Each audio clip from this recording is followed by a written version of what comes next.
All right, we're back. Fitness and faith. Part of the goal, but also a goal, is just to eat better too. Mm-hmm. Like my diet hasn't been great. I mean, I won't eat like super clean, but ever since I started eating just food that's actually food, like I've noticed so much of a difference in the gym with like energy and just like my performance. I think a mistake I make. Well, there's a number of mistakes I make when eating, but one of the mistakes I make is like treating carbohydrates, like processed carbohydrates especially, Yeah. like I can just stop eating them, like be like, oh, I'm done eating them after today, without kind of waning off of it the same way you would anything else. Yeah. Because like your body literally depends on it, which is essentially what addiction is. Is like your body thinks it needs it. Exactly. Especially with like junk food and processed food. Like I never realized like it is so addictive. Because the moment I stopped like eating all that, like I found myself just like randomly craving things that I'm like, what? I stopped eating sweets like altogether a few days ago, and in like 3 days I started having like literal withdrawal symptoms, and I was like, this is actually a problem. Oh, for real. I'll humbly admit the other day I had a Pizookie from BJ's. Oh my god. And like halfway through I was like, damn, this is so sweet. But those first 3 bites I was like, it was amazing. So this is where the faith part will play in, right? When I was talking through the cortisol thing with God, I was like, when I was going through the whole like, why like is this happening? What am I doing that I can't catch a freaking break? One of the things that, because he was firing off of me, he did not come from me. One of the things that he said, temporary compromise can lead to long-term coping mechanisms. Yup. And so when you were saying Pizookie, I was like, dude, yes, once in a while is good though. You have to be careful. I was thinking about that realization hit me, but in like a more spiritual sense, like my relationship with God, but it's like just developing that like, oh, I can do it one more time mentality. Like that's just opening the door for you to just justify all the wrong things. Because in your mind, you're thinking, oh, it's just one more time, but you're not looking, next week to where it's like 3 more times, 4 more times. So it's just that oh, one more. That mentality is already like a losing mentality of like, you're just setting yourself up for failure. Yeah. I mean, it's different with sweets. Like you actually can't afford it once in a while. Yeah. But to what you're saying, yeah. Like even letting yourself think, oh, I can get away with it one time is one time too many. Exactly.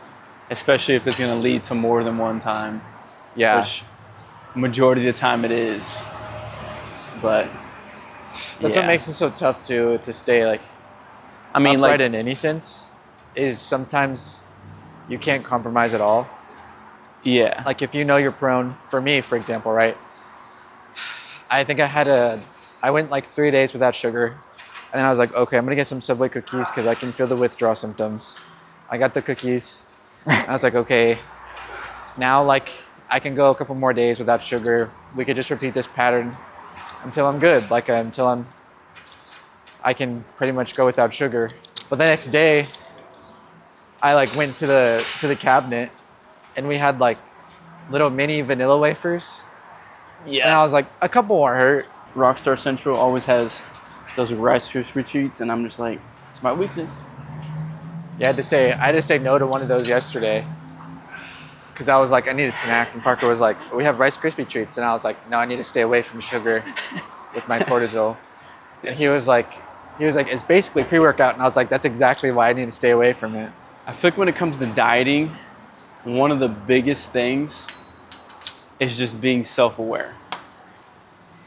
Being self-aware, knowing where you're gonna stumble. Like if you have a sweet tooth, then obviously like you can still eat sweets. Like especially if you're trying to lose weight, lean out, all you really need to do is just eat in a caloric deficit. So that's, as long as you're burning more calories than you're consuming, I mean, you can kind of eat what you want. You just gotta time out your meals. Obviously track your calories so you know where you're at. what you can eat, what you can't eat. Like you can still eat. I mean, there are days when I was cutting that I was still eating like cinnamon rolls for breakfast. And as long as you're eating in a deficit and you're still like active, like you're gonna lose weight. That's just kind of how it works. But I mean, obviously, I'm not gonna recommend go eat a bunch of sweets because it's horrible, because it has no nutritional value whatsoever. But I mean, if you're eating like a good regimen diet where you're getting your protein in, you're eating healthy fats, getting your carbs in, and you still have like 500 calories left, like you can go get like a cookie or you can go get like a brownie, as long as you're not going over that, like your specified calories, you're not going over your maintenance calories, then I mean, it's not gonna kill you, it's not bad. Yeah. But I know, I feel like it also just comes down to like your self-control. Like if you know, like if you have one cookie, it's gonna lead to you eating 6 more, then you either gotta sacrifice your sweet tooth or sacrifice your progress in the gym. Oh, I have a great bicep burnout that we could do, but it's absolutely dreadful. You get like an easy bar, and you do, it's like partnered, so we do 10, I do 10, pass it to you, you do 10, 9, 9, 8, 8, 7, 7. It's great, but at the same time, That sounds. when you get to 5, you're like, Oh yeah, no, I'm sure. it's brutal.